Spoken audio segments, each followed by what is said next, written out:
Hi hello எல்லாருக்கும் வணக்கம் and welcome to நீங்களும் ஆகலாம் நட்சத்திரம். It's me Balaji. ஸோ நம்மளோட ஷோவில் தமிழ்நாட்டில் மட்டும்தான் இருந்து பார்ட்டிசிபெண்ட்லாம் வருவாங்க அப்படின்னு சொல்லி நம்ம வெயிட் பண்ணிட்டு இருந்தோம். அது மட்டும் இல்லாமல் Delhi, Andhra, Karnataka, Singapore, Malaysia, Dubai அப்படின்னு சொல்லிட்டு உலகத்துலேருந்து எல்லா இடத்துலேருந்து சூப்பரான கண்டஸ்டன்ட்லாம் வந்து அவங்களோட பெர்ஃபார்மன்ஸ்லாம் பெர்ஃபார்ம் பண்ணிட்டு இருக்காங்க. ஸோ அந்த பெர்ஃபார்மன்ஸ்லாம் ஜட்ஜ் பண்ணுறதுக்காக 2 சூப்பர் டூப்பர் டேரக்டர்ஸ் நம்ம கூட இருக்காங்க. நிறைய பிளாக் பஸ்டர் படங்கள் கொடுத்துருக்காங்க அவங்க. So let's welcome our super duper judges Agathiyan sir and Praveen Gandhi sir. வணக்கம் சார். ஸோ நெக்ஸ்ட் மோகன் ராவ் வந்து என்ன பெர்ஃபார்மன்ஸ் கொடுக்க போறாரு அப்படின்னு எங்களுக்கு தெரியல. ஸோ நானும் ஜட்ஜஸும் வெயிட் பண்ணிட்டு இருக்கோம். என்ன பண்றீங்க? நான் பியூட்டிஷியன். பியூட்டிஷியனா இருக்கீங்களா? உங்களுக்கு தேவைப்படும் நினைக்கிறேன். ஆமா, கண்டிப்பா எனக்கு தேவைப்படும். நீங்க பியூட்டிஷியனா இருக்கீங்க, ஆனா நீங்க வந்துட்டு பார்க்க லைட்டா பயங்கரமா பயமா இருக்கு. பயங்கரமாவும் இருப்பேன், ரொமான்டிக்காவும். ஓ, ரொமான்டிக்கான பர்சனா நீங்க? நிறைய படம் பாப்பீங்களா? பார்த்துப்பேன். Okay, super. என்னென்ன படம் பிடிக்கும் உங்களுக்கு? எனக்கு காதலுக்கு மரியாதை பிடிக்கும். காதலுக்கு மரியாதை விஜய் ரொம்ப பிடிக்கும். கண்டிப்பா. ஏதாச்சும் விஜய் டயலாக் ஏதாச்சும் பேச போறீங்களா? யார் அடிச்சா பொறி கலங்கி பூமி அது தெரியுதோ அவன் தான் தமிழ், நான் தான்டா தமிழ். சூப்பருங்க, உள்ள போய் கலக்குங்க. All the best. Okay, all the best. நீங்க என்ன கான்செப்ட் பண்ண போறீங்க? நான் வந்து எம்எல்ஏவா, ஆளுங்கட்சி எம்எல்ஏவா இருக்கேன். ஓகே. என் கீழே இருக்க 2 பேர் வந்து இறந்துட்டாங்க. எஸ்ஐ தான் கொண்டுட்டாரு. அவர் போலீஸ் ஸ்டேஷன் அவர்கிட்ட கேட்கறதுக்காக வந்திருக்கேன். வணக்கம் சார், நான் தான் செல்வராஜ், ஆளுங்கட்சி எம்எல்ஏ. நம்ம பையன் வீரா மாயாவும் செத்துட்டாங்க. யாருடா பண்ணதுன்னு கேட்டால் எல்லா பயல்களும் உங்கள் பேரை மட்டும்தான் சொன்னாங்க. அதான் ஒரு வாட்டி நேரில் பார்த்துட்டு போகலான்னு பார்த்தேன். நீங்கள் நினைக்கிறது சரிதான். இந்த வீரா மாயாவை கொண்டுட்டா இன்னொரு வீரா மாயை உருவாக்க முடியாதா? நானே உருவாக்கவேண்டா. அதே பசங்களை வச்சு போதை பொருளை கடத்தி எந்தெந்த ஸ்டேட்டு விற்க முடியுமோ என்னால் முடியும்டா. 10 பேர் 100 பேர் ஆவான், 100 பேர் 1000 பேர் ஆவான். இதெல்லாம் அரசியல், உனக்கு சொன்னாலும் புரியாது. இங்கே போராட்டம் ஒழின்னு போராட்டம் பண்ணுறவங்க நாங்கள் தான். அதே போராட்டத்தை அரசியலாக மாற்றத்தை நாங்கள் தான். நாங்கள் இல்லாமல் இங்கே சட்டமும் இல்லை, சட்டம் இல்லாமல் நாங்கள் இல்லை. எங்கள் கீழே வேற செய்கிற நீ அதை பற்றியெல்லாம் வெளியில் பேசிடக்கூடாது. நீ பேசிட்ட, உன் வேற ஏன் வேற, நான் யாருன்றதை உனக்கு காட்ட வேண்டிய நேரம் வந்தாச்சு. உனக்கு கொடுக்க வேற டிரான்ஸ்ஃபர் ரெடியாக இருக்குது, கொடுக்குறேன், கிளம்பி போயிட்டே இரு. நீ வேற நான் வேறடா. சார் அகத்தியன் சார், நீங்கள் சொல்லுங்கள், மோகன்ராஜ் பெர்ஃபார்மன்ஸ் எப்படி இருந்துச்சு? அப்படி நல்லா பேசினார், அதில் எல்லாம் தப்பு இல்லை. எம்எல்ஏ வந்து யாரை வேணுமாலும் ட்ரான்ஸ்ஃபர் பண்ணிடலாமா? அப்புறம் ஆளுங்கட்சி எம்எல்ஏ இருக்கீங்க, போலீஸ் ஸ்டேஷனில் போய் நான் தான் எம்எல்ஏன்னு இன்ட்ரடியூஸ்லாம் பண்ணிக்கிறீங்க. உங்களுக்கு தெரியாமலே போலீஸ்காரர் இருக்கான உள்ளூரில். அதெல்லாம் கொஞ்சம் யோசிக்கணும். நம்ம ஒரே கான்செப்ட் பண்ணும்போது இந்த மாதிரி விஷயங்கள்லாம் யோசிக்கணும். ட்ரை பண்ணிங்கன்னா, இது மாதிரி யோசிச்சுட்டு ட்ரை பண்ணிங்கன்னா ஒரு நடிகராகிறதுக்கு வாய்ப்பு உண்டு. All the best. நீங்களும் ஆகலாம் நட்சத்திரம்ல. ஸோ நெக்ஸ்ட் பெர்ஃபார்மர் ரேணுகாவோட பெர்ஃபார்மன்ஸ் தான் பார்க்க போகிறோம். So let's welcome Renuka. நீங்க இதுக்கு முன்னாடி நடிச்சிருக்கீங்களா? இல்லை, நான் நடிச்சதில்ல. ரேடியோ ஜாக்கியா ஒர்க் பண்ணியிருக்கேன். வாவ், ரேடியோ ஜாக்கியா ஆர்ஜியா இருந்திருக்காங்க. ஆமாம். நீங்க எனக்கு ஏதாச்சும் போறதுக்கு முன்னாடி சொல்லி கொடுத்துட்டு போனீங்கன்னா நிறைய டிப்ஸ் வச்சிருக்கேன், நான் கட்டாயமாக உங்களுக்கு தரேன். கண்டிப்பா. So glad. நம்ம பெஸ்ட் பெர்ஃபார்மர் அவார்ட்லாம் வாங்கியிருக்கேன். அப்படிங்களா? கங்க்ராச்சுலேஷன்ஸ். ரேடியோ ஜாக்கி பெஸ்ட் பெர்ஃபார்மன்ஸ்லாம் வாங்கியிருக்காங்க. இப்போ நீங்க ஆக்டிங்லயும் பெஸ்ட் பெர்ஃபார்மன்ஸா வாங்கணும். சோ அதுக்காக நீங்க இன்னைக்கு யார் மாதிரி பண்ணலாம்னு வந்திருக்கீங்க? நான் யார் மாதிரின்னு விட எனக்குன்னு ஒரு தனியாக ஒரு ஸ்டைல் கிரியேட் பண்ணணும்னு நினச்சிட்டு இருக்கேன் மைண்டில். ஓ, பியூட்டிஃபுல். என்ன மாதிரி? லைக் நீங்க ஒரு வில்லியா இல்லை ஹீரோயினா இல்லை அந்த எந்த மாதிரி நீங்க? இல்லை, அது எப்படி சொல்கிறது, காமெடி கலந்த ஒரு ஸ்பீச் மாதிரி கூட இருக்கும். ஓ, காமெடி கலந்த ஸ்பீச், ஒரு மெசேஜும் இருக்கும் அதில். அந்த மாதிரி எல்லாமே கலந்து இருக்கு. Thank you so much. அழகா பெர்ஃபார்ம் பண்ணிட்டு rock the show and come back ma'am. Thank you. அக்கா எங்கேருந்து வரீங்க? நான் நீலாங்கரையிலேருந்து வரேம்மா. நீலாங்கரையிலேருந்து வரீங்க. ஓகே, என்ன பண்ணிட்டு இருக்கீங்க நீலாங்கரையில்? நான் ஹவுஸ் ஒய்ஃப் தான் இருக்கேன். ஹவுஸ் ஒய்ஃபாக இருக்கீங்க. என்ன பெர்ஃபார்ம் பண்ண போறீங்கக்கா? எனக்கு தெரிஞ்ச சில ஸ்டாண்டப் காமெடி சொல்லலான்னு இருக்கேன். Stand up comedy. ஓகே, இப்போ வந்து ஸ்டுடியோவே பயங்கரமாக கலகலன்னு மாறப்போகுது. அதுக்கு நீங்கள் தான் காரணமாக இருக்க போகிறீங்க. சூப்பராக பண்ணிடுவீங்களா? பார்க்கலாம். எக்ஸ்பெக்ட் பண்ணியிருக்கோம். சூப்பர், நல்லா பண்ணுங்க. இப்போ இந்த காலத்தில் பார்த்தீங்கன்னா பசங்க படுத்துகிற பாடு இருக்கே, அப்பா முடியல சார். இப்போ நம்ம வளர்ந்த மாதிரிலாம் இல்லை. அவங்க ஒரு நாள் அவங்கள வளர்க்குறது பெரிய விஷயமா இருக்குது. ஒரு பையனை கூப்பிட்டு கேட்குறேன், டே நாளைக்கு வந்து நான் ஆர்ஜேவாக ஒர்க் பண்ணியிருந்தேன் சார் 2 இயர்ஸாக. அது நாளைக்கு ஒரு மீட்டிங் என்னை கூப்பிட்டு பேச சொல்லியிருக்காங்கடா. என்னம்மா பேச போகிறீங்க அப்படின்னு கேட்டார்.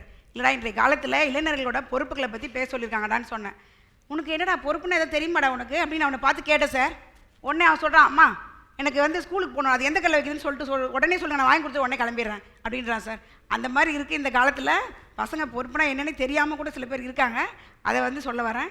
அடுத்தது பார்த்தீங்கன்னா, இப்போ நம்மளுக்கு வாழ்க்கையில் வந்து நிறைய கஷ்டங்கள் இருந்தாலும் சார், அதை தாண்டி ஒரு விஷயம் வந்தால் நம்மளுக்கு எல்லாமே ஃபுல்ஃபில் ஆகிடும் சார். அது என்ன இருக்கும்னு நீங்கள் நினைக்கிறீங்க சார்? மன நிம்மதி தான், மகிழ்ச்சி, மன நிம்மதி. வெரி குட் சார், ரொம்ப சந்தோஷம் சார். நான் சொல்ல வந்தது அதான் சார், மகிழ்ச்சி தான். ஒரு மனுஷனுக்கு வாழ்க்கையில் எவ்வளோ பிரச்சனைகள் இருந்தாலும் மகிழ்ச்சி இருந்தால் அது நம்மளுக்கு வந்து வாழ்க்கையே நிறைவாயிடும், முழுமையாயிடும் இல்லையா? அந்த மகிழ்ச்சிக்கு தான் நம்ம வந்து இவ்வளோ பாடுபடுறோம். அப்போ வந்து நான் சொன்னேன், சார் இன்னொரு மீட்டிங்கில் வந்து என்னை கூப்பிட்டாங்கடா மகிழ்ச்சியை பற்றி பேசுகிறதுக்காக. சரி, நான் நேற்று நைட்டு ஃபுல்லாக உட்காந்து மகிழ்ச்சியாக இருக்கிறதுக்கு என்னென்ன வழிகள் யோசித்து ஒரு 21 வழிகள் எழுதி வச்சுருக்கேன்டா. உனக்கு அது சொல்கிறேன்டா, கொஞ்சம் கேட்டு நல்லா இருக்கான்னு சொல்லிட்டேன். அவனை கூப்பிட்டு கேட்டேன் சார். உடனே அவன் சொல்கிறான், எனக்கு நீங்கள் சொல்கிற 21 வழிகள்லாம் கேட்கறதுக்கு டைம் இல்லைக்கா, நான் ஒரே வார்த்தை சொல்கிறேன், கேட்குறீங்களா? சொல்லுப்பா கேட்டுக்கிறேன். நீங்கள் தலைவர் படம் பார்த்தீங்களா இல்லையா?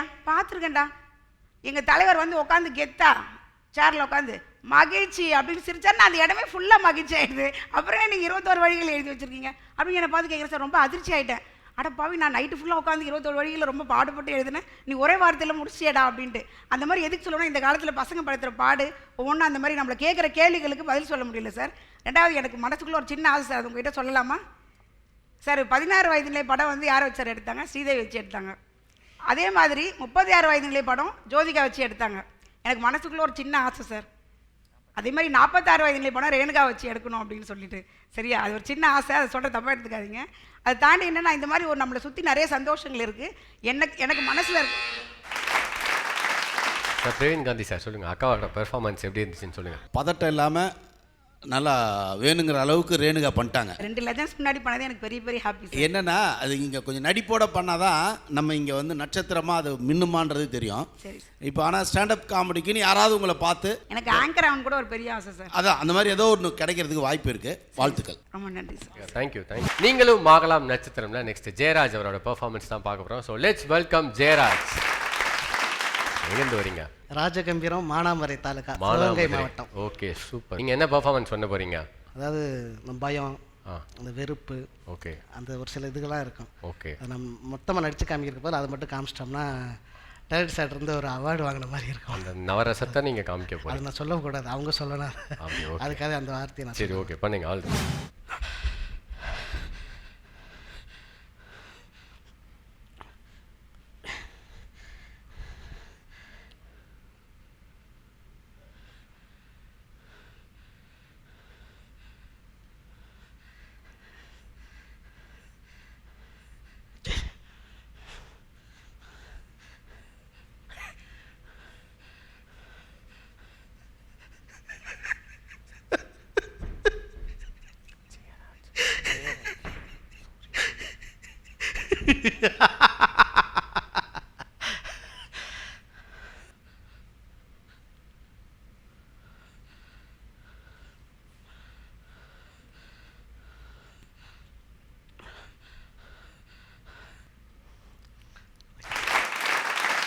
பிரவீன் காந்தி சார் சொல்லுங்கள், அவர் பண்ண நவரசம் எப்படி இருந்துச்சு?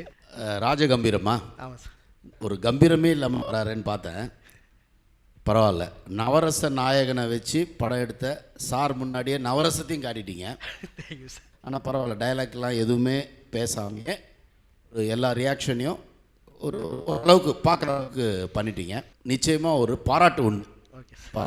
Nice nice sir. அகத்தியன் எத்தனை பண்ணுனீங்க? 9 பண்ணிட்டேன்னு நினைக்கிறேன். என்னென்ன பண்ணீங்க? பயம், பரிவு பண்ணுங்க மறுபடி.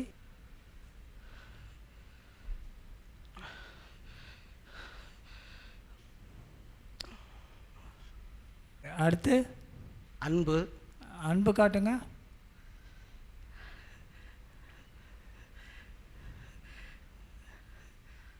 முதல்ல பண்ணதுக்கு இப்போ பண்ணதுக்கு என்ன வித்தியாசம்?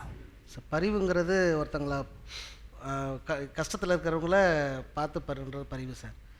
செகண்ட் வந்தது பிடிச்சிருந்தவங்க மேலே காட்டுறது அன்பு சார். பிடிச்சிருந்தவங்க மேலே கையை கொண்டு போகிறது தான் பரிவு. அன்பா தூக்குற மாதிரி. இல்லை, நீங்கள் நவரசத்தை வெளிப்படுத்தும் போது உங்களுடைய அபிநயம்னு ஒன்று இருக்கு இல்லையா? ஆமாம் சார். அப்புறம் என்ன பண்ணீங்க? வெறுப்பு காட்டுங்க. இப்படி தான் அந்த வெறுப்பை காட்டுவீங்களா நீங்கள்? ஒரு பொருள் பிடிக்கலைன்னா என்ன பண்ணுவீங்க? சரி, ஓகே. அடுத்து கோபம் காட்டுங்க. சரி, ஓகே. நெக்ஸ்ட்டு அழுகை. அப்புறம் சிரிப்பு காட்டுங்க.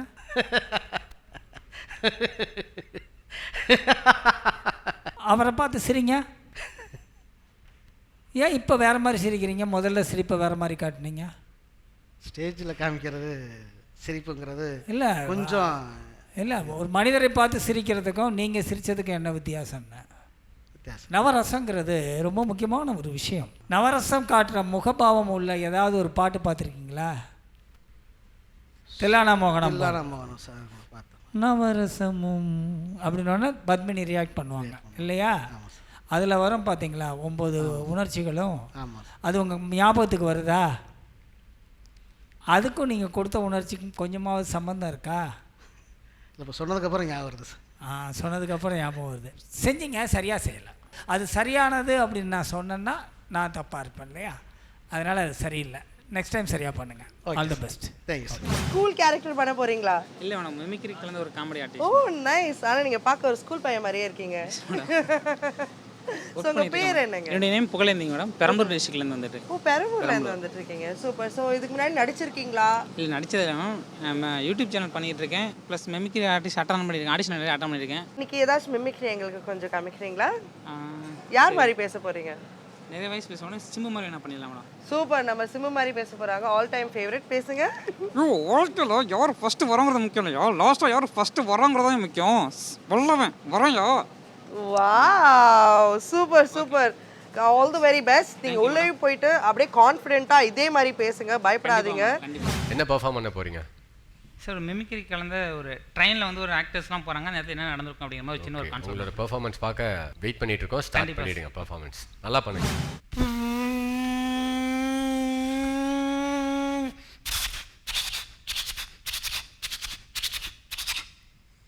தம்பி எல்லாருக்கும் வணக்கம்டா. நான் தாண்டா உங்கள் வீட்டு கணேஷ் பேசுகிறேன். நாங்கள் நடிகர்கள்லாம் சேர்ந்து ஒரு டூர் போகலான்னு இருக்கோம். இது நைட் நேரமாக இருக்குது. மல்லாக்க படுத்து தூங்கிட்டு காலையில் எழுந்திரிச்சு மனசார சுற்றி பார்க்கலாம். ஐயோ என்னடா வயிறுலாம் பசிக்கிற மாதிரி இருக்கு, என்ன பண்ணுறதுன்னு தெரியலையே. காபடி காபடி காபடி காபடி டீ வடை சுண்டல் காபடி சமோசா. காபடி காபடி டீ வடை சுண்டல் சமோசா. டேய் தம்பி, உன்கிட்ட இருக்க எல்லாத்துலேயும் ஒன்று குடுறா. ஏதாவது சாப்பிட்டு படுத்தாதான் சரி வரும்னு நினைக்கிறேன்.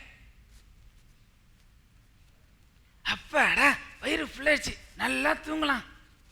ஐயையோ என்னடா சாப்பிட்டதெல்லாம் வயிற்றுல போய் வேலை செய்ய ஆரம்பிச்சிச்சு. வயிறுலாம் கடமுடான்னு இருக்கு. சரி பாத்ரூம் போயிட்டு வந்து படுப்போம், அப்போ தான் நிம்மதியாக தூங்க முடியும். ஐயையோ எவனோ உள்ளே உட்காந்துருக்கேன் என்னடா. சரி ஒரு 2 நிமிஷம் வெயிட் பண்ணி பார்ப்போம். ஐயையோ வயிறு ஒன்று தாங்குற மாதிரி தெரில, இவன் வர மாதிரி தெரில. தட்டுறா கதவை. உனக்குமா தளபதி? டேய் தம்பி, வணக்கம் சொல்கிற நேரம் இது, வாடா வெளியே. இப்போ இந்த ஒருப்பா 5000 இன்க்ரிமெண்ட். டேய் தம்பி, எனக்கு 5000 இன்க்ரிமெண்ட்லாம் வேணாண்டா, 10 நிமிஷம் டைம் போதும், வாடா வெளியே. இது பொறுப்பா இப்போதைக்கு முடியாது, நீ வேற கமெண்ட்மெண்ட் தான் பாருப்பா. ஐயையோ இப்படி வேற சொல்கிறானே. சரி வேற கமெண்ட்மெண்ட் போகலாம். ஐயோ இங்கேயும் எவனை இருக்கான், இங்கெல்லாம் வெயிட். பிரவீன் காந்தி சார். புழதே எந்த ஊர்மா? பெரம்பலூர் சார். மிமிக்ரி பண்ணியிருக்கீங்க. அது இது ஏதாவது படங்களில் வந்ததா நீங்கள் கிரியேட் பண்ணி பண்ணுறீங்களா? இல்லை சார் படத்தில் இல்லை சார். நீங்கள் உருவாக்கிருக்கீங்க. அவர் வாய்ஸ் எடுத்துகிட்டு நீங்கள் உருவாக்கியிருக்கீங்க. அவர் தான் மொட்டை ராஜேந்திரன் தான். அது என்னென்னா, நீங்கள் எப்போவுமே வாய்ஸ் இன்னொருத்தர்னு சொல்லும்போதே இவர் ஏன் அதை எடுக்கிறாருன்னு உங்கள் நடிப்பை நம்ம மைண்டு வந்து பாதி அதுலேயே போயிடும். நீங்கள் அது இல்லாமல் இந்த ஐடியாவை வச்சுக்கிட்டு நீங்கள் இப்போ நடிச்சிருந்தீங்கன்னா உங்கள் முகத்தை பார்ப்போம். மிமிக்ரியை தவிர்த்துட்டு நீங்கள் உங்களோட இதில் பர்ஃபார்மன்ஸ்னு பண்ணியிருந்தீங்கன்னா நம்ம இதை பற்றி எதாவது சொல்ல முடியும். இப்போ ஃபுல்லாக எனக்கு அதில் போனதுனால பெருசாக சொல்ல முடியல. இருந்தாலும் எதோ எஃபர்ட் பண்ணியிருக்கீங்க, வாழ்த்துக்கள். தேங்க்ஸ். புகழேந்தி. Yes sir. கடைசியில் என்னாச்சு, கம்பார்ட்மெண்ட் கிடைச்சா இல்லையா? சார் கம்பார்ட்மெண்ட் 4வது கம்பார்ட்மெண்ட் தான் சார். 2வது கம்பார்ட்மெண்ட்லேயே முடிஞ்சிருச்சு சார். 2வது கம்பார்ட்மெண்ட்லேயே முடிஞ்சிருச்சு. இப்போ ரைட்டு, நெக்ஸ்ட் டைம் வந்து 4வது கம்பார்ட்மெண்ட் வரைக்கும் நம்ம பண்ணலாம். கண்டிப்பாக. All the best. Thank you. Okay super brother, super. Thank you. நீங்களும் ஆகலாம் நட்சத்திரம்னா. ஸோ நெக்ஸ்ட் கண்டஸ்டன்ட் யார் அப்படின்னு பார்த்தீங்கன்னா ஹரிஹரன் ஸ்ரீ. அவரை வெல்கம் பண்ணிடலாம். வாங்க ஹரிஹரன் ஸ்ரீ. என்ன பண்ணுறீங்க? Sir I am Ayurveda doctor. Hi doctor, எப்படி இருக்கீங்க? நல்லா இருக்கீங்களா? நல்லா இருக்கு சார். சூப்பர். ஆக்டிங்லேயே இன்ட்ரெஸ்ட் உங்களுக்கு? கொஞ்சம் பேஷன். ஓகே, எந்த ஏரியாலேருந்து வரீங்க? சார் நான் வந்து காஞ்சிபுரத்துலேருந்து. காஞ்சிபுரம்லேருந்து வரீங்க. ஓகே, என்ன பர்ஃபார்ம் பண்ண போகிறீங்க? சார் அதாவது ரொம்ப நாளாக ஒரு பையன் வந்து அவங்க அப்பா கிட்ட ஓப்பன் அப் பண்ணணும், பாட்டில் அப் பண்ணணும்னு நினைக்கிறான். அந்த விஷயத்தை ஓப்பன் அப் பண்ண போகிறீங்க? ஓப்பன் அப் பண்ண. சூப்பர். பா உங்ககிட்ட ஒரு விஷயம் சொல்லணும்ப்பா. ரொம்ப நாளாக உங்ககிட்ட பேசணும்னு நினச்சேன்ப்பா. ஆனால் ஒரு தடவை பேச வரும்போதும் பயங்கரமாக எப்படி இதை சொல்கிறது அப்படின்னு எனக்கு ஒரே கன்ஃபியூஷன்ப்பா. ஒவ்வொரு தடவையும் வருவேன், தயவு செஞ்சு திருப்பி பேசாதப்பா, நான் ஒரு நிமிஷம் பேசிடுறேன், வெயிட் பண்ணுப்பா. இதுதான் உங்ககிட்ட பிரச்சனையே எனக்கு. நான் ஒரு விஷயம் சொல்ல வரும்போது என்னைக்காவது காது கொடுத்து கேட்டுக்கிறியாப்பா? அந்த வலி இருக்குது, அந்த வலி சின்ன வயசுலேருந்து ஒரு விஷயமும் ஆசைப்பட்டு அது கிடைக்கலன்னா அந்த வருத்தம் தெரியுமாப்பா? நீ பேசாதப்பா. நீ இப்போ எமோஷ்னலாக பேசியோ இல்லை கோவப்பட்டோ நீ பேசுகிறதே எனக்கு அப்படியே ஒரு கட்டத்தில் இரிட்டேட் ஆகுதுப்பா. நான் சொல்ல வர வேண்டிய விஷயத்த நீ என்றைக்குமே காது கொடுத்து கேட்கவே இல்லைப்பா. உனக்கு என்னடா வேணும், உனக்கு என்னடா பிடிக்கும், என்னைக்காவது ஒரு நாள் கேட்டிருக்கியாப்பா? நீ ஒன்று கண்டுபிடிச்சி அது என் கையில் எடுத்து வந்து கொடுப்ப. இது உனக்கு பிடிச்சிருக்கா அப்படின்ற மாதிரி என் வாயாலே அது பிடிச்சிருக்குன்னு சொல்ல வைப்ப. அப்போது எனக்குள்ள ஒருத்தர் இருக்கான்லப்பா, அவனுக்கு அது பிடிக்கலன்னு சொல்கிறா, டேய் நீயாவது வாயை திறந்து சொல்கிறா அது பிடிக்கலன்னு அப்படின்னு ஒருத்தர் சொல்லுவான். ஆனால் உன்னை பார்த்து நீ அந்த கோவமாக கண்ணகின்னெல்லாம் உருட்டும் போது உள்ளிருந்து பிடிச்சிருக்குப்பா, ஒன்றும் பிரச்சனை இல்லை அப்படின்ற மாதிரி மனசுக்குள்ளே தோணும். அடடா இப்போயாவது வாயை திறந்து பேசிட மாட்டானான்னு ஒரு தடவையும் யோசிச்சு ஒரு தடவை கூட ஓப்பன் பண்ணதே இல்லைப்பா. இப்போவும் நான் ஏதாவது சொன்னேன்னா நீ அதுக்கு அந்த தருதலை என்ன பண்ண போதும் தான் ஏதாவது சொல்ல போகிற. உங்ககிட்ட பேசுகிறதுக்கு எனக்கு இதுக்கு மேலே தெம்பு இல்லைப்பா. ஆனால் கடைசியாக ஒரு தடவை சொல்லிக்கிறேன், என்ன சொல்ல வராங்களோ அதை ஒரு தடவை காது கொடுத்து கேளுப்பா. உன்னோட ஆசையை என் மேலே திணிக்காத, என் ஆசை என்னன்றத ஒரு தடவையாவது கேளுப்பா ப்ளீஸ். கமெண்ட்ஸ் கேட்கலாம் சார், சொல்லுங்கள் சார். நைஸ். 80s டேடிக்கும் 2K கிட்ஸுகளுக்கான பிரச்சனையை சொல்லிட்டீங்க. எல்லாம் வீட்டுக்கு நடக்கிற பிரச்சனை தான் உங்கள் வீட்லேயும் நடந்திருக்குன்னு நினைக்கிறேன். சார் இல்லை, ரீசெண்டாக ஒரு பேஷண்ட் அவங்களோட கவுன்சிலிங் பண்ணும்போது அவங்க சொன்னாங்க சார், அது அவரோட சைல்ட்ஹுட் ட்ராமாவாக இருந்தது. அதாவது நிறைய வீட்டுகள் நடக்குது, இது வீட்டுக்கு வீடு தான். இது நல்லா பண்ணீங்க, நைஸ். Thank you sir. நல்லா பேசுனீங்க. பட் இது நீங்களும் ஆகலாம் நட்சத்திரம் நடிக்கிற ஒரு இடம் இல்லையா? நீங்கள் உங்கள் கருத்து சொன்னீங்க. அது நெக்ஸ்ட் டைம் இந்த மாதிரி ஒரு வாய்ப்பு கிடைச்சுன்னா ஸ்டேஜில் நடிச்சிடுங்க. சரி, நன்றி. ஓகே, இன்றைக்கி நம்ம எபிசோடோட கிளைமேக்ஸ்க்கு வந்துட்டோம். ரொம்ப ரொம்ப ரொம்ப சூப்பரான பர்ஃபார்மன்ஸ்லாம் பார்த்தோம். 1-2 பெர்ஃபார்மன்ஸ் கொஞ்சம் காமெடியாக இருந்திருக்கும், 1-2 பெர்ஃபார்மன்ஸ் இவங்களாம் ஏன்டா பண்ணாங்க அப்படின்ற மாதிரிலாம் இருந்திருக்கும். எல்லாமே ஒரு எக்ஸ்பீரியன்ஸ் தான். ஸோ இன்றைக்கி எபிசோடில் நிறையா எமோஷன்ஸ் பார்த்தோம், ரொம்ப சூப்பராக இருந்தது. ஸோ அடுத்த எபிசோடில் இன்னும் நிறையா விஷயங்கள் பார்க்குறதுக்காக நானும் பிரவீன் காந்தி சாரும் அகத்தியன் சாரும் வெயிட் பண்ணிட்டு இருக்கோம். ஸோ இந்த எபிசோட் முடிஞ்சு நாங்கள் இப்போ கிளம்புறோம். ஸோ அடுத்த எபிசோடில் உங்களை சூப்பரான பெர்ஃபார்மன்ஸில் நாங்கள் சந்திக்கிறோம். ஸோ உங்களிடமிருந்து விடைபெறுவது உங்கள் பாலாஜி.